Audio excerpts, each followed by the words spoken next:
No dia do meu casamento, meu marido sussurrou que eu era a propriedade dele. Meu patrão disse que eu tinha duas escolhas. Não. A minha história é diferente. A minha história é pior. Porque quem planejou me matar não foi marido, não foi patrão, não foi estranho. Foram os meus 3 filhos. Os 3 que eu carreguei na barriga, que eu amamentei, que eu levei na escola segurando na mão, que eu paguei estudo, que eu dei tudo que uma mãe pode dar. Eles criaram um grupo no celular chamado Herança. E nesse grupo, durante 4 anos, planejaram o dia e a hora em que eu ia morrer.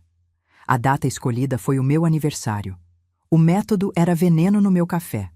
E a frase que o meu filho mais velho escreveu naquele grupo me destruiu mais do que qualquer marido, qualquer patrão, qualquer homem do mundo poderia destruir. A velha morre feliz achando que os filhos amam ela. Mas eu descobri. E no dia do meu aniversário de 66 anos, sentada na cabeceira da mesa, com bolo, balão e salgadinho, eu servi o café. E eles tomaram. E eu fiquei viva. Oi, meus queridos. Oi, minhas queridas. Que bom que vocês vieram até aqui hoje. Cheguem mais. Podem chegar, que essa vovó tem uma história para contar que eu guardei por muito tempo e que agora precisa sair. Vocês me encontraram aqui na sala da minha casinha, sentada nessa poltrona velha que já perdeu a cor de tanto uso, com uma caixa de papelão no colo, cheia de retratos antigos. Estou separando as fotografias. Tenho uma pilha enorme aqui, meus filhos, olha só. Fotos amareladas, fotos em preto e branco, fotos daquelas de estúdio com fundo azul que a gente tirava nos anos 80. Tem foto do meu casamento, foto dos meninos pequenos na porta da escola, foto do Valdeci de chapéu de palha no sítio, foto da minha mãe com avental de chita segurando o bolo. Estou separando para dar para os meus sobrinhos, para os filhos da minha irmã, porque eu não tenho mais ninguém para dar. Não tenho neto, não tenho filho. E cada vez que eu pego um retrato desses e olho para o rosto de quem já se foi, eu sinto uma coisa estranha no peito. Não é saudade, não é raiva. É uma coisa que não tem nome. Uma coisa que mora entre o amor que eu dei e a traição que eu recebi. E essa coisa sem nome, meus queridos, é o que me trouxe aqui hoje para conversar com vocês. Meu nome é Margarida, Margarida Lopes Feitosa. Tenho 72 anos de idade e moro aqui em Caxias, no interior do Maranhão. Caxias é cidade antiga, de casarão colonial, de rua de paralelepípedo, de gente que se conhece pelo apelido e pelo sobrenome. Terra quente, de sol que castiga, de chuva que quando vem é de uma vez, alagando tudo, enchendo os rios, lavando a poeira das calçadas. Eu nasci e cresci nessa terra. Meu pai foi dessa terra. Minha mãe foi dessa terra. E eu vou ficar nessa terra até o dia que Deus me chamar, porque apesar de tudo que aconteceu, apesar de tudo que eu fiz e que fizeram comigo, esse chão aqui é meu. Essa cidade me conhece. E eu conheço ela. Moro numa casa alugada de 2 quartos no bairro Santa Inês. Casa simples, limpa, sem luxo nenhum. Tem essa poltrona aqui na sala, tem uma mesinha com toalha de plástico, tem uma cozinha pequena com fogão de 2 bocas e tem uma estante. Essa estante ali, vocês estão vendo? Cheia de livro. Do chão até quase o teto. Livro de tudo quanto é tipo. Romance, poesia, história, geografia, didático, infantil. Quando eu saí de onde eu estava, a primeira coisa que eu fiz foi comprar livro. Porque livro foi a minha vida inteira. Eu fui professora, meus queridos. 35 anos de sala de aula. Ensinei 3 gerações de criança a ler e escrever nessa cidade. E livro é a única companhia que nunca trai. Livro não mente. Livro não planeja. Livro não olha pra gente e vê cifrão. Ah, e antes de eu seguir com essa história que é comprida e pesada, deixa eu fazer um pedido para vocês que estão me assistindo agora. Me contem aqui nos comentários, por favor, de qual cidadezinha vocês estão me vendo. Do Maranhão mesmo? De São Paulo? De Minas? Do Pará? E me digam que horas são aí onde vocês estão. Vocês estão me assistindo de manhãzinha com o café, depois do almoço naquela preguicinha, ou já de noitinha antes de dormir? Eu leio todos os comentários. Todos, viu? e fico imaginando cada um de vocês na cidade de vocês, na casa de vocês, ouvindo essa vovó aqui. Me conta, tá bom? E se vocês ainda não se inscreveram no canal, aproveita agora, aperta aquele botãozinho ali embaixo e ativa o sininho, porque toda semana tem história nova e eu não quero que vocês percam nenhuma. Vamos criar uma corrente de carinho. Bom, a história que eu vou contar para vocês hoje é a mais difícil que eu já contei na vida. É sobre mim, sobre o que eu fiz e sobre o que me levou a fazer. Vocês vão me julgar, talvez. O mundo me julgou. O tribunal me julgou. A cidade me julgou. Mas antes de julgar, eu peço uma coisa só. Ouçam até o fim. Porque a verdade inteira muda tudo. E a minha verdade demorou muito para aparecer. Eu nasci em 1954, aqui mesmo em Caxias, filha de seu Raimundo Lopes, pedreiro de mão cheia, desses que levantava antes do galo cantar e só parava quando o sol ia embora, e de Dona Nazinha, minha mãe, que Deus a tenha, mulher de ferro e coração mole, que criou 6 filhos com feijão com arroz e muita oração. A gente morava numa casa de taipa no bairro Trezidela.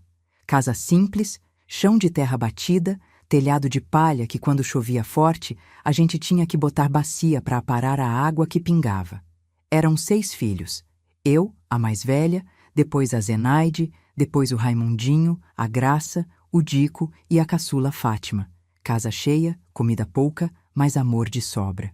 A gente dormia de 2 em 2 na mesma cama, revezava a roupa de domingo, e no Natal o presente era uma laranja e um pedaço de rapadura que minha mãe embrulhava em papel de seda como se fosse ouro. Meu pai era um homem calado, de poucas palavras, mas quando falava era coisa certa. Ele dizia para mim: Margarida, tu é a mais velha, tu tem que dar exemplo. Estuda, minha filha. Estuda que o estudo é a única coisa que ninguém tira de ti. E eu estudei. Fui a única dos 6 que terminou o ginásio. Ia para a escola descalça, com caderno de uma matéria só porque não tinha dinheiro para comprar 6, e copiava tudo com uma letra miudinha para caber. A professora Elvira, que Deus a tenha também, olhava para o meu caderno e dizia: essa menina vai longe. E fui. Fiz o magistério, curso de professora, lá no Colégio Estadual. Formei em 1976, com 22 anos. E no mesmo ano comecei a dar aula. Escola Municipal, Raimundo Correia, bairro Bacaba. Sala de 40 alunos, quadro negro, giz branco e eu.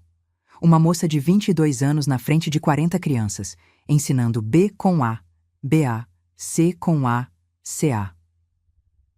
As primeiras palavras que centenas de crianças leram na vida saíram da minha mão, da minha letra no quadro, da minha voz repetindo devagar. Repete comigo, gente. Ma, mãe, pá, pai, cá, sa. Eu amava ensinar. Era o que eu sabia fazer. Era o que me dava razão de acordar de manhã, de arrumar o cabelo, de vestir roupa limpa, de andar até a escola debaixo daquele sol de rachar. De manhã na escola, de tarde corrigindo prova na mesa da cozinha, de noite preparando aula para o dia seguinte. Os alunos me chamavam de tia Margarida. E eu gostava.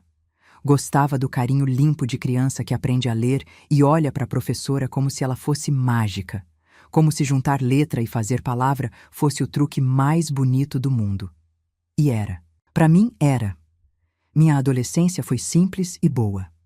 Ia para a escola de manhã, ajudava minha mãe em casa de tarde e, de noite, sentava na calçada com as vizinhas para ouvir história no rádio. Aos 15 anos, tive meu primeiro namorico, um menino chamado Toninho que morava na rua de baixo e que me deu uma cartinha dobrada em formato de coração no Dia dos Namorados. Coisa inocente, de olhar de longe, de sorrir sem mostrar os dentes, de coração acelerado quando passava na frente da casa dele. Durou 3 meses. Ele mudou para São Luís com a família e nunca mais vi. Mas guardei a cartinha durante anos, dentro do caderno de geografia, como se fosse um tesouro. Meu sonho era ser professora. Desde os 13 anos, quando a professora Elvira me deixou ajudar os coleguinhas mais novos com a lição. Eu sentava do lado deles com paciência, repetindo a letra, segurando a mão deles no lápis, e quando eles conseguiam escrever o nome pela primeira vez, eu sentia uma alegria tão grande que parecia que o peito ia estourar. Era isso que eu queria fazer pro resto da vida. E fiz. Em 1976 eu casei, mesmo ano que comecei a dar aula. Casei com o Valdeci Feitosa Campos. Homem bom, meus queridos. Homem simples, trabalhador, honesto. Funcionário público, técnico agrícola, trabalhava na roça orientando o agricultor sobre plantio, colheita, essas coisas. Homem de pouca fala e muito fazer. Casamos na igreja de São Benedito, ali no centro, numa cerimônia simples, com bolo de nata e Guaraná Jesus, que é o refrigerante daqui do Maranhão, para quem não conhece, cor-de-rosa, doce, gostoso. Todo casamento maranhense tem Guaraná Jesus na mesa. Meu vestido era emprestado da prima Lucinha, que casou 2 meses antes de mim e tinha quase o meu tamanho. Apertava um pouco na cintura, mas eu não me importei. Eu estava feliz. Feliz de verdade. Do tipo de felicidade que a gente sente poucas vezes na vida e que marca o corpo inteiro, que a gente lembra do cheiro, da luz, do barulho, de cada detalhe, mesmo depois de 50 anos. O Valdeci era meu companheiro de verdade. A gente se entendia sem precisar falar muito. Ele chegava do trabalho, eu chegava da escola, a gente sentava na varanda, tomava café e ficava ali, olhando o movimento da rua, ouvindo os passarinhos, em silêncio. Mas um silêncio bom, silêncio de quem não precisa falar para se entender. Ele punha a mão no meu joelho e eu encostava a cabeça no ombro dele e a gente ficava ali até escurecer. 38 anos juntos. 38 anos de café na varanda, de almoço de domingo, de luta junta para criar os meninos, de noite fria dividindo cobertor, de manhã quente dividindo preocupação. 38 anos, até ele ir embora. Em 77 nasceu o Reginaldo, meu primeiro filho. Parto normal, no hospital municipal, nasceu grande, forte, chorando alto. O Valdeci chorou mais que o menino. Segurou o filho no colo e disse: Margarida, a gente fez uma pessoa. E a gente tinha feito. Uma pessoa inteira, de carne e osso, que dependia de nós para tudo. Eu amamentei o Reginaldo durante 1 ano. Dava aula de manhã e corria para casa no intervalo para amamentar. Voltava para a escola cheirando a leite e a bebê. As colegas professoras riam. Eu não me importava. Eu era mãe. E ser mãe era a segunda coisa mais bonita que eu fazia na vida, depois de ensinar. Em 80 nasceu o Denilson. Parto mais difícil. Ficou atravessado. Sofri bastante. Mas nasceu bem, saudável, chorando menos que o irmão. Menino mais calmo, mais preguiçoso desde o berço. Dormia o dia inteiro se deixasse. O Valdeci dizia rindo. Esse aí puxou o avô Zeca, que dormia até debaixo d'água. Depois do Denilson, fiz laqueadura. 2 filhos era o suficiente. A gente não tinha condição de criar mais com o salário de professor e de técnico agrícola. Mas em 1990 eu vi uma reportagem na televisão. O repórter estava num abrigo de menores em São Luís. Mostrou as crianças. E entre aquelas crianças tinha um menino. Magro, calado. Olho grande e escuro que olhava para a câmera com uma desconfiança que me doeu no peito. 6 anos. Mãe biológica morreu no parto. Pai desconhecido. 6 anos no abrigo. 6 anos sem ninguém dizer meu filho para ele. 6 anos sem colo, sem abraço, sem beijo de boa noite, sem mão segurando na hora de atravessar a rua. Eu olhei para aquele menino na televisão e disse para o Valdeci: eu quero aquele menino. O Valdeci me olhou por cima do café e disse: Margarida, tu tem certeza? Tenho. Então vamos buscar. Fomos para São Luís, abrigo lar do menor. Vi o menino pessoalmente. Era menor do que parecia na televisão. Mais magro, mais calado. Sentado num banquinho de madeira num canto do pátio, sozinho, enquanto as outras crianças brincavam. Não brincava, não sorria, não falava. Ficava ali sentado olhando o mundo com aqueles olhos grandes e escuros de quem já apanhou muito e aprendeu que o mundo não é lugar seguro. Eu me agachei na frente dele. Oi, meu nome é Margarida, eu sou professora, eu vim te conhecer. Ele me olhou, não disse nada, mas não correu, não virou o rosto. Ficou ali, me olhando, me avaliando. Com 6 anos de vida e 6 anos de desconfiança nos olhos. O processo de adoção demorou 4 meses. 4 meses indo e voltando de Caxias para São Luís. Toda semana eu ia visitar ele. Levava bolo, levava brinquedo, levava livro. Sentava do lado dele no banquinho e lia história. Ele ouvia calado. Não sorria. Não pedia mais, mas ouvia. E toda vez que eu ia embora, ele ficava parado na porta do abrigo me olhando ir, sem acenar, sem chorar, só olhando, com aquele olho grande e escuro. Quando finalmente trouxe ele para casa, dei tudo o que dei para os outros 2. Escola particular, roupa, comida. Quarto só dele, com cama nova e cobertor azul. Presente de Natal, presente de aniversário. O Reginaldo, que tinha 13 anos na época, não gostou. Mãe, por que a senhora trouxe um menino de fora? Porque ele precisava de uma família. E a gente tem família de sobra para dividir. O Denilson, que tinha 10, nem ligou. O Denilson nunca ligava para nada. O Wellington demorou 2 anos para me chamar de mãe. 2 anos me chamando de senhora. 2 anos dormindo encolhido na cama como se fosse ser tirado de lá a qualquer momento. 2 anos comendo rápido, escondendo comida debaixo do travesseiro, porque criança de abrigo aprende que comida pode acabar e que ninguém guarda prato para quem chega atrasado. 2 anos testando. 2 anos esperando eu devolver ele. 2 anos com aquele olho grande escuro me vigiando, medindo, calculando se era seguro confiar. Até que num dia, ele tinha 8 anos, eu estava na cozinha, fritando ovo para o café da tarde, e ele entrou. Descalço, calça curta, cabelo despenteado. Parou na porta e disse: Mãe, posso ajudar? Mãe, a primeira vez. Eu larguei a frigideira, o óleo espirrando. Eu nem liguei. Virei para ele e abracei. Abracei forte.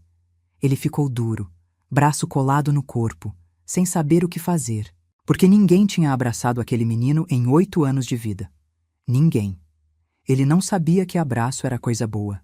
Não sabia que podia relaxar. Não sabia que podia abraçar de volta. Mas ficou. Parado. Duro. Deixando eu abraçar. Aprendendo devagarzinho, no corpo, que abraço não machuca. Que mão de mãe não bate. Que casa pode ser lugar seguro. E eu chorei. Chorei de alegria.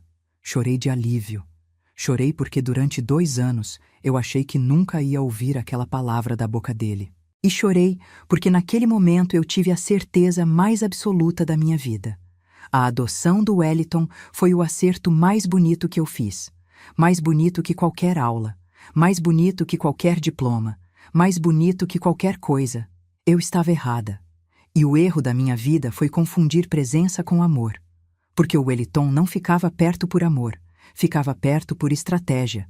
O menino que cresceu sem nada aprendeu cedo que quem fica perto da comida, come. E ele ficou perto de mim, a comida, esperando o dia de comer. De 90 até 2014, o Wellington foi o filho mais presente. Mais que o Reginaldo, que vivia ocupado com trabalho e com a pose de homem bem-sucedido, que visitava uma vez por mês e ligava no aniversário.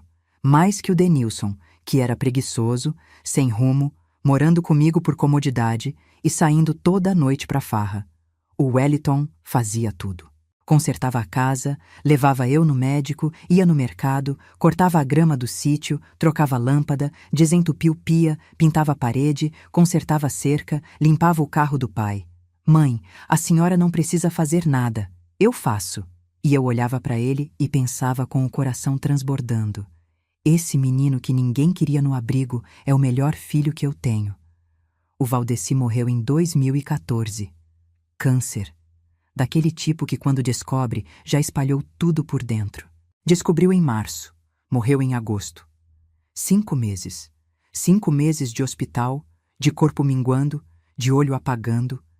Eu fiquei do lado dele cada dia, segurando a mão dele, dando água na boca com algodão molhado quando ele já não conseguia engolir, passando a mão no cabelo que foi caindo, dizendo que ia ficar tudo bem quando eu sabia que não ia.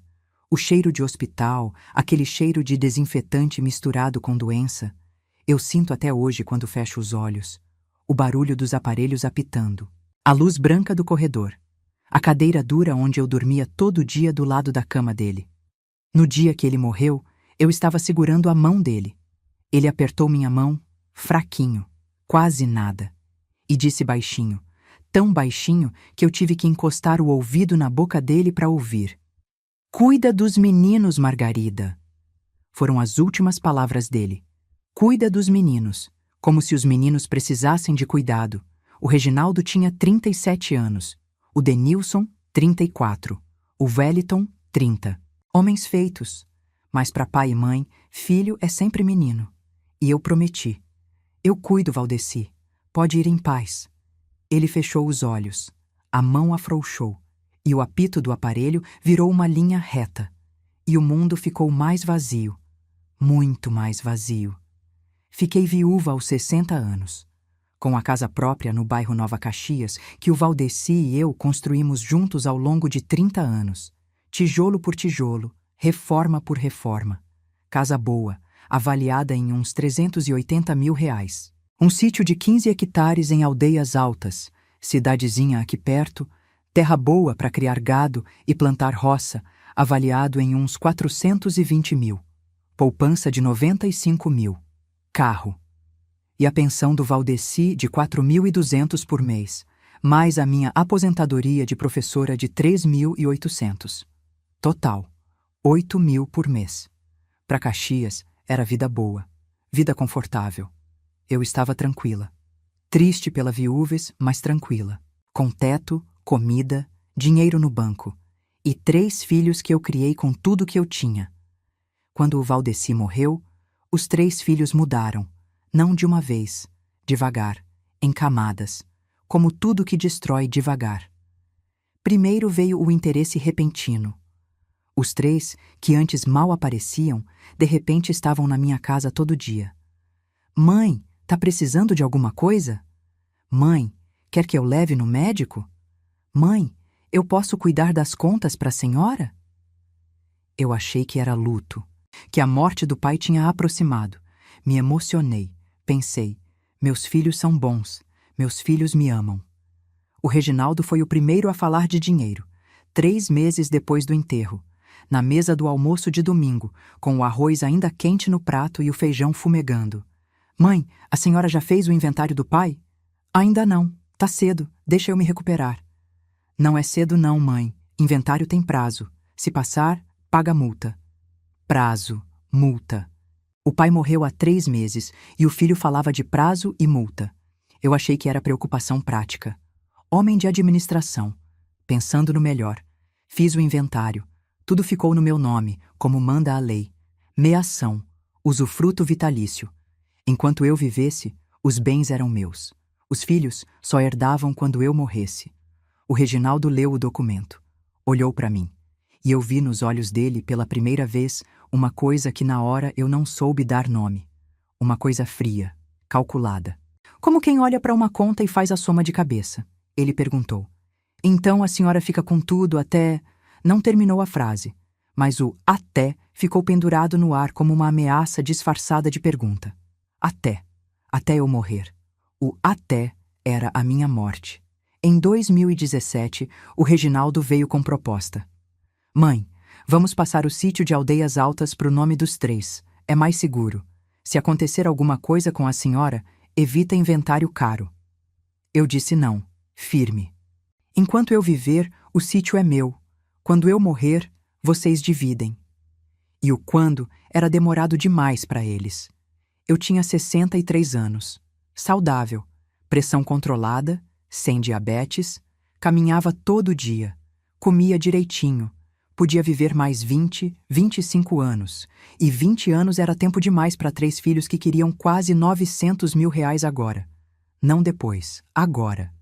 Eu só descobri tudo no dia 4 de agosto de 2020, 10 dias antes do meu aniversário. E descobri por acaso, pelo erro mais idiota, pelo único erro que o Denilson cometeu na vida dele que prestou para alguma coisa. O Denilson veio em casa, bêbado, meio-dia de uma quarta-feira. Tinha brigado com a namorada, uma tal de Cássia, e veio para casa da mãe descontar. Chegou falando alto, reclamando da vida, dizendo que mulher não presta, que a vida não presta, que ninguém entende ele. Sentou no sofá. Pediu comida. Eu fiz arroz, feijão, ovo, como sempre fiz. Ele comeu. Bebeu mais cerveja, dessas de lata, uma atrás da outra, e dormiu. Apagou no sofá como um morto, roncando de boca aberta, com a mão pendurada para o lado de fora do sofá e o celular escorregando do bolso. O celular caiu no chão. A tela acendeu com um impacto, e eu vi uma notificação de grupo de WhatsApp. O nome do grupo era Herança, com os nomes dos meus 3 filhos. Herança. O grupo se chamava Herança. Meus 3 filhos tinham um grupo de WhatsApp chamado Herança. Eu devia ter deixado para lá. Devia ter pegado o celular, colocado no bolso dele e ido fazer outra coisa, lavar louça, varrer quintal, qualquer coisa.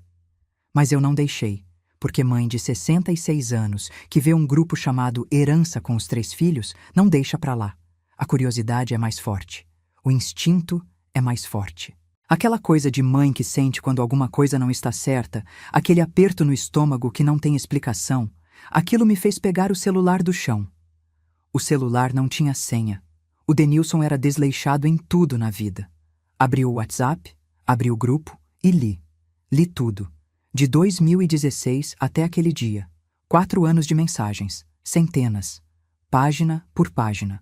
Rolando a tela com o dedo, devagar, lendo cada palavra, cada frase, cada ponto e vírgula. A tela pequena do celular mostrando a destruição do meu mundo, frase por frase, mensagem por mensagem, dia por dia. As primeiras mensagens, de 2016, eram sobre convencer eu a passar os bens pro nome deles. O Reginaldo mandava: "A gente precisa convencer a mãe a passar o sítio pro nosso nome."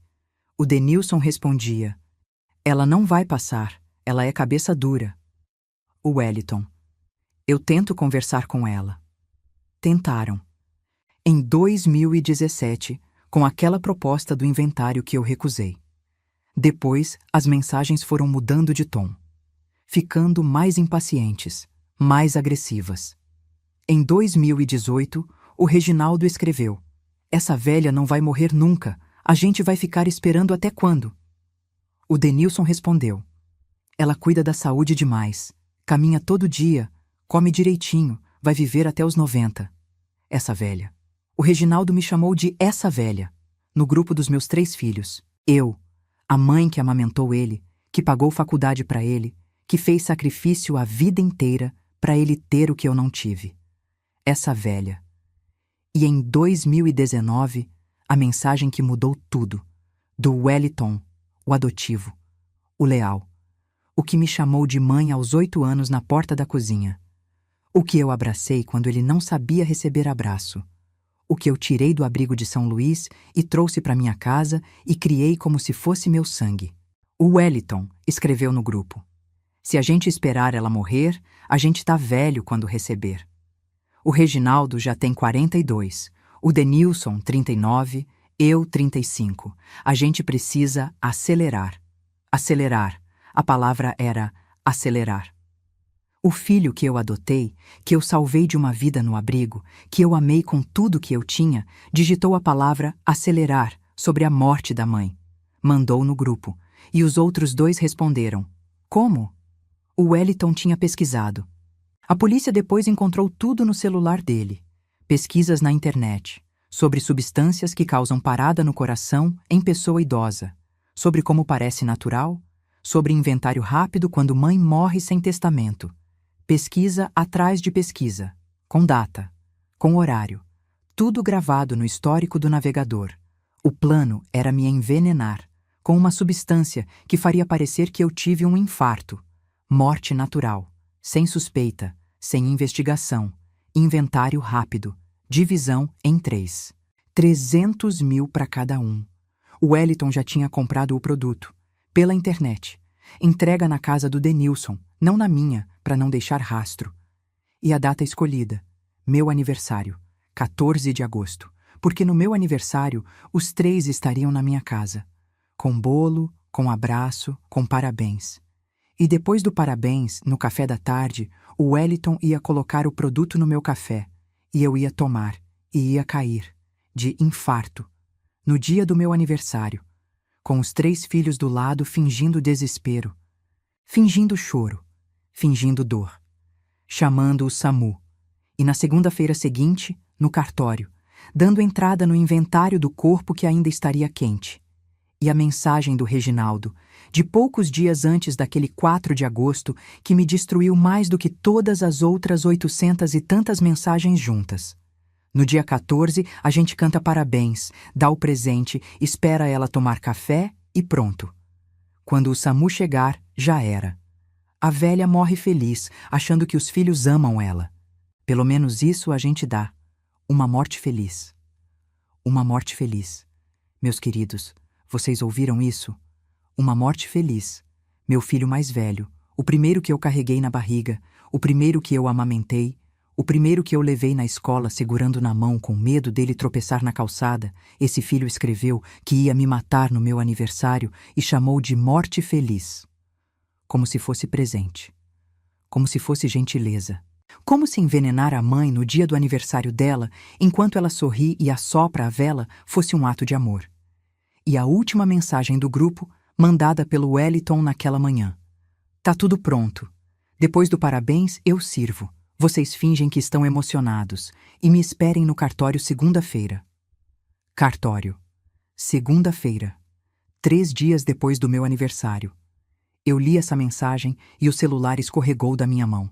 Caiu no chão pela segunda vez. E eu fiquei sentada na cadeira da cozinha olhando pro nada, com o mundo inteiro desabando. Com 4 anos de plano dos meus 3 filhos girando dentro da minha cabeça como uma roda que não para. Acelerar. A velha não vai morrer nunca. Morte feliz. Cartório segunda-feira. Girando, girando, girando. E o Denilson roncando no sofá, bêbado, babando no travesseiro. Sem saber que a mãe que fez o arroz e o feijão para ele comer tinha acabado de ler a sentença de morte que ele e os irmãos escreveram para ela. Eu fiquei ali sentada não sei quanto tempo. Pode ter sido 1 hora. Pode ter sido 2. O mundo parou. O barulho da rua sumiu. O ronco do Denilson sumiu. O tic-tac do relógio sumiu. Tudo sumiu. Ficou só eu. Eu e aquelas palavras. Eu e aquele grupo. Eu e o fato de que os 3 seres humanos que eu trouxe ao mundo, que eu alimentei, que eu protegi, que eu amei mais do que amei a mim mesma, estavam planejando há 4 anos como me matar do jeito mais limpo possível para dividir o que eu e o Valdeci passamos 38 anos construindo. Eu pensei em ligar para a polícia. Pensei durante uns 30 segundos e pensei, e daí? Eles ainda não tinham feito nada. Eram mensagens, planejamento. Se eu ligasse e eles negassem, era brincadeira, mãe, grupo de piada. A polícia fazia o quê? Soltava. E eles ficavam sabendo que eu sabia. E mudavam o plano. Em vez de no meu aniversário, em outro dia. Ou de outro jeito, ou mais rápido. A polícia não ia ficar na minha porta 24 horas por dia. E eles moravam comigo. O Denilson dormia no meu sofá. O Wellington tinha a chave da minha casa. O Reginaldo vinha todo domingo. Eu ia dormir toda noite sabendo que a qualquer momento podia não acordar. Eu pensei em fugir. Ir para Teresina, para a casa da Zenaide. Mas fugir para quê? Para viver escondida dos meus próprios filhos? Para olhar pela janela todo dia com medo de ver o carro do Reginaldo estacionando? O dinheiro estava no meu nome. Enquanto eu vivesse, o dinheiro era meu. E eles queriam o dinheiro. Fugir não resolvia. Fugia o corpo, mas o alvo continuava. Nos 10 dias seguintes, eu agi normal. Café de manhã, almoço, novela de noite. O Denilson morando comigo sem saber que eu sabia. O Reginaldo vindo no domingo com sorriso, abraço, bolo comprado na padaria. O Wellington ligando. Mãe, a senhora quer que eu leve alguma coisa para o seu aniversário? Eu sorri para cada um. Abracei de volta. Agradeci. Cozinhei para eles. Lavei roupa do Denilson. Passei camisa para o Reginaldo. Porque eu precisava que eles não desconfiassem de nada. Precisava que o dia 14 acontecesse como eles planejaram. Com os 3 na minha casa. Com bolo, com balão, com café, Tudo como eles queriam. Só com uma diferença. Eu fui na casa do Denilson quando ele saiu. Eu tinha cópia da chave. Ele mesmo me deu anos atrás. Procurei. Achei os frascos no fundo do armário do banheiro, dentro de uma sacola de farmácia. Peguei um. Levei para minha casa. Escondi na gaveta de roupa íntima, o único lugar que homem não mexe. No dia 13, véspera, eu preparei tudo. Comprei o bolo. Arrumei a casa. Fiz salgadinho, coxinha, bolinha de queijo, empada. Botei balão na parede, balão rosa e dourado, como todo ano. Tudo normal. Tudo igual. E de noite, sozinha na cozinha, com a porta fechada e a luz baixa, eu preparei as xícaras. A minha, limpa. Marquei a asa com um ponto de esmalte, discreto, para não confundir. As 3 deles, não. A mesma substância que o Wellington comprou para me matar. A mesma dose que ele calculou. O mesmo método. O mesmo destino. Só que virado. 14 de agosto de 2020, sexta-feira, meu aniversário de 66 anos. Amanheceu com sol. Sol forte de agosto no Maranhão, sem nuvem, céu azul de doer os olhos. Eu acordei cedo, tomei banho, vesti uma roupa bonita, uma blusa florida que a Zenaide me deu no Natal. Arrumei o cabelo, passei batom. Me olhei no espelho, e a mulher que me olhou de volta não tinha medo, não tinha dúvida, não tinha remorso antecipado. Tinha clareza. A clareza fria e límpida de quem já tomou a decisão e não volta atrás. Os 3 chegaram ao meio-dia, juntos, no carro do Reginaldo, sorriso largo, presente embrulhado em papel dourado. Parabéns, mãe! Abraço, beijo, foto. O Reginaldo tirando foto com o celular. Para guardar de recordação, mãe. Recordação. Eu sorri na foto. Sorri de verdade. Não sei explicar por quê.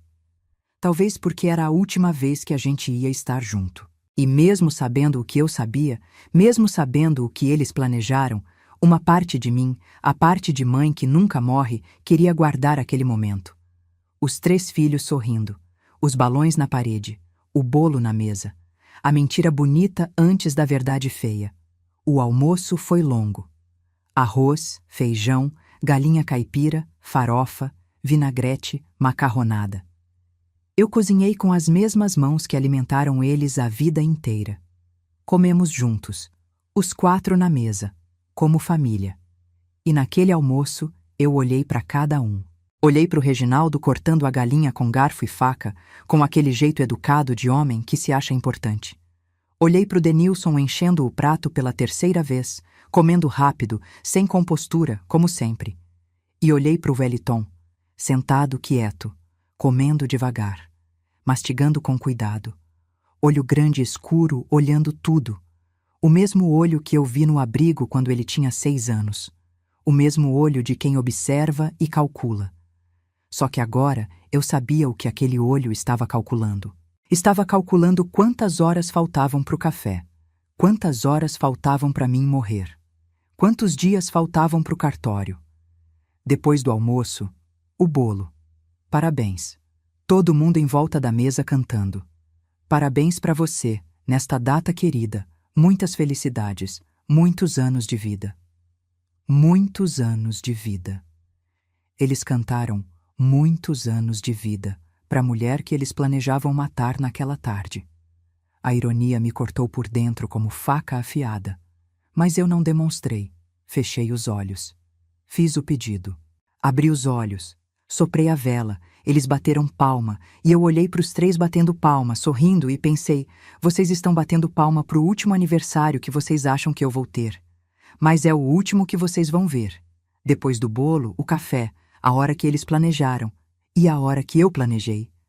Mãe, deixa que eu sirvo o café, disse o Wellington, levantando, indo na direção da cozinha, com as mãos que eu segurei quando ele era menino, com os pés que eu calcei quando ele andava descalço no abrigo, indo na minha cozinha para colocar veneno no meu café. Não, filho, senta. Hoje é meu aniversário. A aniversariante serve. Ele parou, olhou para o Reginaldo. O Reginaldo fez um gesto mínimo de cabeça. Tá bom, deixa. Porque para o plano deles não importava quem servia. Eles dariam um jeito. Trocariam a xícara. Colocariam quando eu não estivesse olhando. Eles tinham pensado em tudo, menos na possibilidade de que eu já sabia. Fui na cozinha. Peguei as 4 xícaras, cada uma no seu lugar. A minha com o ponto de esmalte na asa. As 3 deles, preparadas desde a noite anterior. Coloquei na bandeja. A bandeja de alumínio que o Valdeci comprou numa feira em São Luís, em 1980 e tantos. Bandeja velha, amassada nos cantos, mas que ainda servia. Servia para servir café.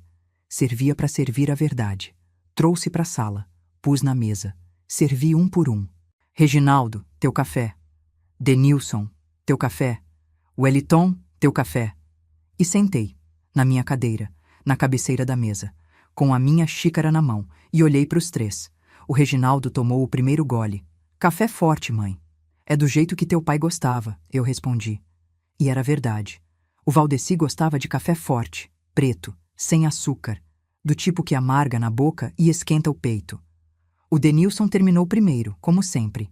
Virava a xícara inteira de uma vez, como se fosse cerveja. O Wellington terminou depois, em goles lentos, cuidadosos. O Reginaldo foi o último. Eu tomei o meu devagar, olhando cada um, olhando os rostos que eu vi nascer, os rostos que eu lavei quando estavam sujos de terra, os rostos que eu beijei de noite quando eles dormiam, os rostos que agora estavam ali, sorrindo, relaxados, achando que tudo estava indo conforme o plano deles. Poucos minutos depois, o Denilson levou a mão ao peito. O rosto mudou. Ficou branco.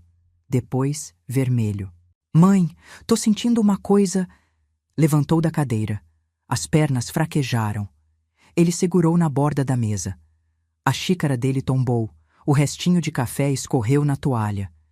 Ele me olhou com os olhos arregalados, sem entender, e caiu, no chão da sala, entre a cadeira e a mesa, com o barulho surdo de corpo batendo no piso. O Reginaldo olhou para o irmão no chão, depois olhou para a própria mão, que começou a tremer, olhou para a xícara vazia, olhou para mim, e eu vi o momento exato, o segundo exato em que ele entendeu, o segundo em que todas as peças se encaixaram na cabeça dele. A mãe, o café, o irmão no chão, a xícara, a recusa de deixar o Wellington servir. Ele entendeu tudo em menos de 1 segundo, e o rosto dele, que minutos antes sorria para a foto de recordação, se transformou. Não era medo, não era raiva, era reconhecimento. O reconhecimento de que a velha que ele planejou matar por 4 anos tinha sido mais rápida, mais inteligente, mais fria. Que a professora de escola pública que ele achava que era só uma velhinha boba com dinheiro no banco tinha lido cada mensagem, entendido cada plano e preparado a resposta na mesma linguagem que eles escolheram. Mãe, o que a senhora... Ele não terminou. Não conseguiu. Levou a mão ao peito, o rosto dele se contorceu. E caiu. No chão, do lado do Denilson, os 2 irmãos no chão da sala, um do lado do outro, como quando eram meninos e dormiam na mesma cama. O Wellington foi o último. E o Wellington entendeu antes de sentir, porque o Wellington era o inteligente, o que pesquisava, o que planejava, o que calculava. Ele olhou para os 2 irmãos no chão. Olhou para mim. Olhou para a xícara vazia na mão dele. E soube. Soube com a mesma certeza fria com que ele planejou a minha morte. Soube que a mãe tinha usado o mesmo produto, a mesma dose, o mesmo método. A aluna tinha aprendido a lição do professor. A senhora achou o grupo. Achei, Wellington, herança. Bonito nome. Ele me olhou. Com aquele olho grande e escuro que eu vi pela primeira vez no abrigo de São Luís quando ele tinha 6 anos. O olho que eu achei que era de criança assustada e que, na verdade, era de criança que aprendeu a calcular antes de aprender a confiar. O olho que me fez chorar de alegria quando me chamou de mãe. O olho que agora eu via pela última vez. A senhora não devia ter mexido no celular do Denilson. E vocês não deviam ter planejado o que planejaram. A gente tá quites. O Wellington levou a mão ao peito. Fechou os olhos. e caiu, no chão, do lado dos outros 2, os 3 filhos no chão da sala da minha casa, o biológico que eu amamentei, o biológico que eu dei mamadeira, o adotivo que eu peguei no abrigo, os 3, no chão, com os balões rosa e dourado na parede, o bolo pela metade na mesa, o papel de presente rasgado no canto e o Guaraná Jesus ainda na garrafa. O Wellington foi o último a me olhar. E naquele olhar final, naquele último segundo antes dele fechar os olhos, eu vi uma coisa que eu não esperava. Não era raiva, não era medo, não era arrependimento. Era surpresa, surpresa pura, surpresa de que a velha que ele subestimou por 30 anos, a professora de B com A, BA, que ele achava que era ingênua, bonachona, manipulável, teve a coragem e a frieza de fazer o que ele planejou por 4 anos. Quando os 3 pararam de se mexer, eu fiquei sentada, na cadeira, na cabeceira da mesa, com a xícara na mão. O café já estava frio, e eu fiquei ali, olhando. Não sei quanto tempo. Pode ter sido 10 minutos, pode ter sido 1 hora. O relógio da parede batia, mas eu não ouvia. O sol entrava pela janela e batia nos balões e fazia sombra colorida no chão. Sombra rosa e dourada caindo em cima dos corpos dos meus filhos. Bonito, se não fosse horrível. Horrível, se não fosse justo. Justo, se não fosse triste. Triste, se não fosse necessário. E era tudo isso ao mesmo tempo. Bonito e horrível e justo e triste e necessário. Tudo junto. Tudo misturado. Como a vida inteira da gente. Depois peguei meu celular e liguei pro 190. Meus 3 filhos passaram mal aqui em casa. Acho que morreram. Podem mandar alguém? E esperei, sentada na cadeira, com a xícara na mão. A polícia veio, o SAMU veio, bombeiro veio. Confirmaram 3 óbitos. O delegado olhou para a cena. 3 homens no chão, bolo na mesa, balões na parede, presente embrulhado. E uma mulher de 66 anos sentada na cadeira com a xícara na mão. Dona Margarida, o que aconteceu? Eu coloquei veneno no café dos meus 3 filhos. A mesma coisa que eles iam colocar no meu café hoje, porque eles planejavam me matar para ficar com a herança, e eu fui mais rápida. Silêncio. O delegado me olhou. Os policiais pararam. O bombeiro parou. Ninguém falou nada. Ninguém se mexeu. Durante uns segundos que pareceram uma eternidade, a única coisa que se ouvia na sala era o tic-tac do relógio na parede e o barulho do vento lá fora. Presa em flagrante, levada para a delegacia, depois para o presídio feminino. Triplo homicídio. A notícia correu Caxias inteira antes do amanhecer. Professora aposentada mata 3 filhos no dia do aniversário. Manchete de jornal, manchete de site, manchete de rádio. A cidade que me conhecia como tia Margarida, a professora que ensinou 3 gerações a ler, agora me conhecia como a mãe que matou os filhos no aniversário. E ninguém sabia o porquê. Porque eu confessei o que fiz, mas não contei o motivo. Não contei porque eu sabia que as palavras de uma velha presa por matar 3 filhos não valiam nada. Eu precisava de prova. E a prova estava nos celulares deles. A Patrícia soube pela televisão. Patrícia, minha ex-aluna. Turma de 1992. Alfabetização. Menina de 7 anos, magrinha, de trança, que não sabia escrever o próprio nome. Eu sentei do lado dela na carteira e ensinei letra por letra. P-A-T-R-I-C-I-A. Aquela menina cresceu. Virou advogada. Criminalista. 35 anos. Escritório no centro da cidade. Nome na porta. Diploma na parede. E quando viu na televisão que a professora que ensinou ela a escrever o nome estava presa por matar os 3 filhos, foi me ver na cadeia. Sem eu pedir. Sem eu ligar. Sem ninguém mandar. Sentou na minha frente no parlatório. Olhou para mim. Olhou para mim com os mesmos olhos de menina de 7 anos que olhava para o quadro tentando entender como as letras viravam palavras. E disse: Dona Margarida, a senhora me ensinou a ler. Agora eu vou ler o processo da senhora e tirar a senhora daqui. Patrícia, eu matei meus 3 filhos. Eu confessei. Eu sei. Mas eu quero saber por quê, e eu acho que o porquê muda tudo. Eu contei. Contei tudo. O grupo de WhatsApp, o nome, herança. As mensagens de 4 anos. O produto comprado pelo Wellington. O plano para o meu aniversário. As pesquisas na internet. A frase do Reginaldo sobre a morte feliz. O documento de 3 páginas no celular do Wellington. O cartório na segunda-feira. Contei cada detalhe, cada palavra, cada vírgula que eu li naquele celular no chão da minha cozinha. A Patrícia ouviu tudo, anotou tudo e disse: Dona Margarida, eu preciso dos celulares deles. Se as mensagens existem, é prova. E prova muda tipificação, muda pena, muda tudo. A perícia nos celulares demorou 4 meses. 4 meses que eu passei na cadeia. Cela feminina. 6 mulheres, chão de cimento, colchão fino no chão, comida de presídio, banho frio. Eu, professora aposentada de 66 anos, que nunca levou nem multa de trânsito na vida, dormindo em cela de presídio, dividindo espaço com mulheres que estavam ali por tráfico, por roubo, por estelionato. Mas eu não reclamei, não chorei, não pedi para sair, porque eu sabia o que tinha nos celulares, e sabia que quando a perícia abrisse aqueles aparelhos, o mundo inteiro ia ver o que eu vi naquela quarta-feira de agosto com o celular do Denilson no chão da minha cozinha. E o mundo ia entender. Em dezembro de 2020, o laudo saiu. A perícia extraiu tudo. Tudo. O grupo Herança. 847 mensagens.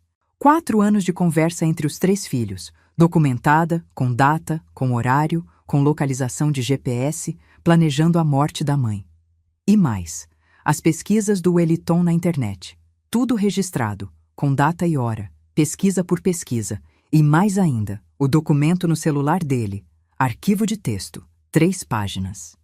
Detalhando a data, o método, a dose, o procedimento depois, como fingir desespero, como chamar o SAMU, como alegar infarto, como dar entrada no inventário na segunda-feira e a divisão em 3 partes iguais. O documento tinha sido editado 3 vezes. A última edição, 11 de agosto de 2020, 3 dias antes do meu aniversário. E a nota fiscal de compra do produto, no nome do Wellington, paga com cartão de crédito dele, com o endereço de entrega na casa do Denilson. Tudo documentado, tudo rastreável, tudo provado. A Patrícia pegou o laudo e entrou com pedido de revisão. Apresentou as 847 mensagens no tribunal. Apresentou o documento de 3 páginas. Apresentou as pesquisas. Apresentou a nota fiscal. Apresentou os frascos encontrados no apartamento do Denilson. A audiência de revisão foi em março de 2021. Tribunal de Justiça. O juiz leu tudo. Leu cada mensagem relevante. Leu o documento. Leu a frase do Reginaldo. A velha morre feliz, achando que os filhos amam ela. Leu a pesquisa do Wellington. Quanto tempo demora para inventário de mãe que morre sem testamento? Leu a última mensagem. Me esperem no cartório segunda-feira. O promotor, que tinha pedido minha condenação máxima, assistiu à apresentação da defesa, leu os documentos e pediu intervalo. Quando voltou, mudou de posição. Por escrito, formalmente. O juiz terminou de ler. Tirou os óculos, esfregou os olhos. Olhou para mim, sentada no banco dos réus, de uniforme do presídio, cabelo grisalho arrumado, mãos no colo, e disse: Dona Margarida, eu vou dizer algo que não consta em nenhum protocolo judicial, mas que precisa ser dito. O tribunal ficou em silêncio. Silêncio total. O tipo de silêncio que a gente sente na pele. Eu li 847 mensagens dos seus filhos planejando a sua morte. Li um documento de 3 páginas detalhando como, quando e onde a senhora seria envenenada. Li pesquisas sobre como fazer parecer natural. Li a frase, a velha morre feliz. E li que a data escolhida era o seu aniversário. Pausa. A senhora foi presa por 3 mortes. Isso é fato. E a justiça não pode ignorar 3 mortes. Mas a justiça também não pode ignorar que essas 3 pessoas, seus filhos, planejaram por 4 anos matar a senhora no seu aniversário por dinheiro. A senhora descobriu. e agiu antes, com o mesmo método que usariam contra a senhora. O juiz olhou para o tribunal, para Patrícia, para o promotor, para os poucos presentes na plateia. Em nome deste tribunal, eu peço desculpas à senhora. Desculpas por ter sido presa sem que a justiça conhecesse a história completa. Desculpas pelos 7 meses que a senhora passou na cadeia sem que ninguém tivesse olhado os celulares antes. E desculpas por um sistema que prende mãe em 30 dias e demora 4 meses para periciar celular. Reclassificação, pena reduzida, tempo cumprido excedente, soltura imediata. A Patrícia segurou minha mão quando o juiz disse, soltura imediata. Segurou com as 2 mãos. As mãos que eu segurei quando ela tinha 7 anos e não sabia pegar no lápis direito. As mãos que eu guiei no caderno, letra por letra, até ela escrever o próprio nome. Agora aquelas mãos estavam me tirando da cadeia. E eu chorei. Eu, que não chorei quando fiz o que fiz, que não chorei quando fui presa, que não chorei nos 7 meses de cela, chorei. No tribunal, na frente do juiz, do promotor, dos policiais, da plateia. Chorei, como não chorava desde o dia que o Valdeci morreu. Chorei de alívio, chorei de cansaço, chorei de dor, chorei de tudo junto. E a Patrícia me abraçou. E eu senti o abraço dela, firme, forte, real. E pensei, essa menina que eu ensinei a escrever Patricia num caderno de escola em 92 me devolveu a liberdade em 2021. A vida é estranha, a vida é injusta, mas às vezes, em raros momentos, a vida é poesia. Eu tenho 72 anos, moro em Caxias, na casa alugada do Santa Inês. Vendi a casa do bairro Nova Caxias, não conseguia morar lá. O chão da sala onde os 3 caíram, eu via toda vez que fechava os olhos. Via os balões, via as xícaras, via o bolo com meu nome em glacê rosa, via o rosto do Wellington me olhando com surpresa antes de fechar os olhos. Vendi a casa. E com parte do dinheiro comprei livro. Muitos livros. Essa estante que vocês viram ali na sala é minha companhia, minha família, minha segurança.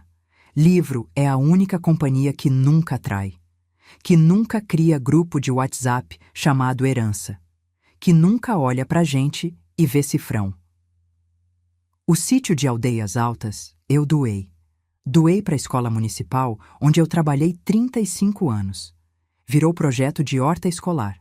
As crianças plantam alface, tomate, cebolinha, coentro, quiabo, na terra que meus filhos queriam vender para dividir em 3. Agora alimenta a criança em vez de alimentar ganância.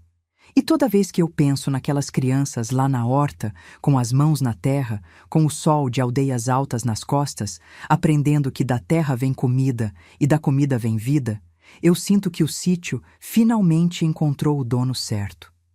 Não é meu, não é deles, é das crianças, é do futuro, é de quem planta para colher, não de quem espera alguém morrer para herdar.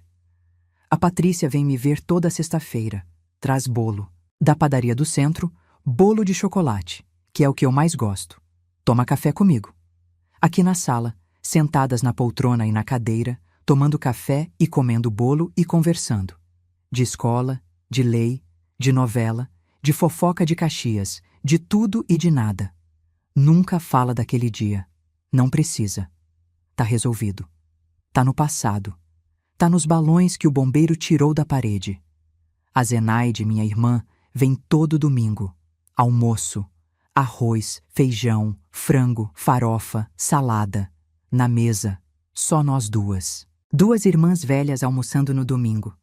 Ela lava a louça, eu seco. A gente guarda junto. E depois senta na varanda e fica ali, olhando o movimento, tomando café, em silêncio. O silêncio bom de quem é família de verdade. O mesmo silêncio que eu tinha com o Valdeci. Silêncio de quem não precisa falar para se entender. Silêncio de quem não tem plano, não tem grupo, não tem até. Só tem o agora. E o agora, meus queridos, é tudo que a gente tem de verdade. Eu vou na feira todo sábado. Compro tempero, verdura, fruta. Volta andando devagar, sentindo o sol de Caxias na pele, ouvindo o barulho da cidade, a gritaria dos vendedores, o motor das motos, a música saindo das caixas de som das lojas, e sorrio. Não de felicidade, de sobrevivência. Sorrio porque estou viva, porque cada manhã que eu acordo e faço meu café sozinha, na minha cozinha, com a minha mão, com a minha xícara, é uma manhã que eles não queriam que eu tivesse.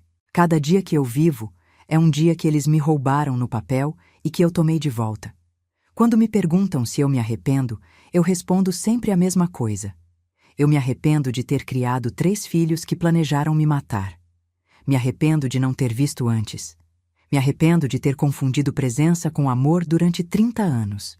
Me arrependo de ter confiado no Wellington, que eu tirei do abrigo e que me trocou por uns hectares de terra e uns R$1.000 no banco. Me arrependo de cada abraço que eu dei, achando que era retribuído e que era calculado. Me arrependo de ter sido boa demais, confiante demais, mãe demais. Mas do café eu não me arrependo, porque naquele dia tinha 2 opções. Ou eu tomava o café que eles prepararam e morria, achando que meus filhos me amavam. Ou eles tomavam o café que eu preparei e eu ficava viva sabendo que não amavam. Eu escolhi ficar viva. E a verdade, mesmo que doa, mesmo que destrua, mesmo que deixe uma mulher de 66 anos sozinha no Natal com um estante de livro em vez de família, a verdade é melhor que a mentira. Sempre. A verdade dói, mas não mata. A mentira não dói, mas mata. E eles iam me matar com uma mentira, com um sorriso, com um parabéns, mãe, com uma morte feliz. Morte feliz não existe. Morte é morte. E eu prefiro a vida com dor de quem sabe a verdade do que a morte com sorriso de quem morreu enganada. E o café que eu faço todo dia, sozinha, na minha cozinha, com a xícara que é só minha, é o café mais seguro do mundo, porque a única mão que toca nele é a minha. E a minha mão não me envenena. A minha mão me ensinou a ler, me ensinou a escrever, me ensinou a sobreviver. E me ensinou a servir café na xícara certa. Meus queridos, minhas queridas, se vocês chegaram até aqui, até o final dessa história, eu quero agradecer de coração, agradecer de verdade, porque vocês ficaram. Vocês ouviram. Vocês não desligaram quando ficou difícil. E eu sei que foi difícil. Eu sei que essa história é pesada. Eu vivi e sei que é pesada. E contar é quase tão difícil quanto ter vivido. Mas eu conto porque preciso. E vocês ouviram porque se importam. E isso, meus filhos, já é mais do que os meus 3 filhos de sangue fizeram por mim em 4 anos. Eu conto essa história porque existem mães e pais por aí sendo tratados como peso por filhos que só enxergam herança, que olham para o pai idoso e veem uma casa, que olham para a mãe viúva e veem uma poupança, que fazem as contas de quanto tempo falta, que pesam o amor em real e centavo, que criam grupo no celular com o nome do que querem roubar. E essas mães e esses pais estão sozinhos, vulneráveis, confiando. Porque é isso que mãe e pai fazem, confiam nos filhos, até quando não deviam, até quando a confiança custa a vida. Se vocês conhecem uma pessoa idosa que vive sozinha e que de repente tem filho aparecendo demais, perguntando demais da papelada, do cartão, da escritura, da pensão, da poupança, se interessando demais pelas finanças depois de anos sem ligar, prestem atenção. Prestem muita atenção. Porque interesse repentino de filho que nunca ligou não é amor, não é luto, não é preocupação, é cálculo. E cálculo, meus queridos, mata. Mata devagar, mata em silêncio. Mata dentro de grupo de WhatsApp que a gente nem sabe que existe. Eu fui professora a vida inteira. Ensinei criança a ler. Ensinei criança a escrever. Ensinei criança a juntar letra e fazer palavra. E a palavra mais importante que eu aprendi em 72 anos de vida não foi no livro, não foi na escola, não foi no quadro negro. Foi no celular do meu filho bêbado no chão da minha cozinha. A palavra era acelerar. E essa palavra me salvou a vida, porque me mostrou a verdade. E a verdade, meus queridos, por mais que doa, por mais que destrua, por mais que deixe a gente sozinha no mundo, a verdade é sempre melhor do que a mentira bonita que alguém prepara pra gente engolir com café. Não engulam. Não aceitem. Não confiem cego. Abram os olhos. Leiam as entrelinhas. Leiam os sinais. Porque às vezes o amor que parece mais verdadeiro é o que esconde a traição mais fria. E às vezes a pessoa que parece mais leal é a que está mais perto do veneno. Se vocês gostaram dessa história, se ela tocou vocês, se ela fez vocês pensarem, eu peço, se inscrevam no canal, apertem o sininho, apertem agora e compartilhem esse vídeo com alguém que precisa ouvir, com alguém que tem pai idoso, mãe idosa, avó sozinha, avô viúvo. Compartilhem porque essa história não é sobre mim. É sobre todas as mães e pais que estão sendo vistos como herança por filhos que deveriam estar cuidando. E se esse vídeo chegar numa pessoa que precise abrir os olhos, já valeu cada minuto que vocês passaram aqui me ouvindo. E quem assistiu até o final, quem ficou comigo até aqui, me deixa um comentário com a palavra xícara. Só essa palavra, para eu saber que vocês entenderam, que vocês ficaram, que vocês ouviram a história inteira. E que vocês nunca vão deixar ninguém servir café na xícara de vocês sem vocês saberem o que tem dentro. Faz isso agora, não espera nem mais um minuto. Comenta a xícara e se inscreve. Essa vovó aqui agradece de coração. Eu conto minha história não para chocar, não para ganhar curtida, não para virar manchete de novo. Eu já fui manchete, já fui notícia, já fui a mãe que matou os filhos no aniversário. E nenhuma dessas manchetes contou a história inteira.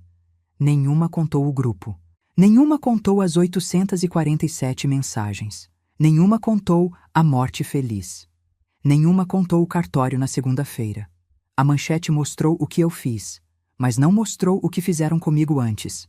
Então, eu conto. Conto aqui. Conto olhando para vocês. Conto com a voz que 35 anos de sala de aula me deram. A voz que ensinou B com A. BA para centenas de crianças agora conta a história mais difícil da minha vida. Porque o silêncio protege quem faz o mal. O silêncio me prendeu por 7 meses. O silêncio quase me condenou para sempre. E eu não me calo mais. Nunca mais. Se você ou alguém que você conhece está passando por situação parecida, se você conhece uma pessoa idosa sendo explorada, manipulada, enganada pela própria família, saiba que em cada lugar do mundo existem autoridades e organizações prontas para ajudar. Procure informação. Fale com alguém de confiança. Não se cale. Eu me calei por 7 meses dentro de uma cela esperando que os celulares falassem por mim. Não espere. Não confie no silêncio. O silêncio é cúmplice de quem faz o mal. A dignidade e o respeito são direitos de todo ser humano. Não importa a idade, não importa onde a gente esteja. Ninguém merece ser visto como herança. Ninguém merece ter a vida pesada em reais e centavos. Ninguém merece ouvir um filho dizer, a velha morre feliz. E ninguém merece morrer achando que é amado por quem já calculou o dia do enterro. Porque morte feliz não existe, mas vida verdadeira existe. E é essa vida que eu escolhi. Sozinha, com meus livros, com meu café, com a minha xícara e com a verdade dura, feia, pesada, que dói todo dia quando eu acordo e lembro que os 3 filhos que eu criei estão enterrados por causa das próprias escolhas que fizeram, mas que me mantém de pé. Porque mentira bonita deita a gente no caixão e verdade feia levanta a gente da cadeira. Um beijo dessa vovó aqui de Caxias, do Maranhão, da Margarida. A professora que ensinou criança a ler e que aprendeu a ler a verdade tarde demais, mas que aprendeu. E que agora ensina outra lição. A lição de que mãe também tem limite. Mãe também tem instinto. Mãe também sobrevive. E mãe, quando descobre que os filhos planejaram a morte dela, serve o café na xícara certa. Obrigada por me ouvir. Obrigada por ficar. Obrigada por existir. E lembrem-se, a única mão que vocês podem confiar de verdade para servir o café de vocês é a de vocês mesmos. E a de Deus, que nunca me abandonou. Nem quando eu estava sentada na cadeira da sala com 3 filhos no chão e balões na parede. Nem quando eu estava na cela de presídio olhando para o teto de cimento. Nem quando o juiz pediu desculpas e a Patrícia segurou minha mão. Em nenhum momento. Deus estava ali e está aqui agora. Comigo, com vocês, com cada um. Um beijo no coração de cada um, da Margarida, que sobreviveu e que toda manhã, quando acorda, faz o café, toma na xícara que é só dela e agradece a Deus por mais um dia. Mais um dia que eles não queriam que eu tivesse. Mais um dia que é meu, só meu, e de mais ninguém.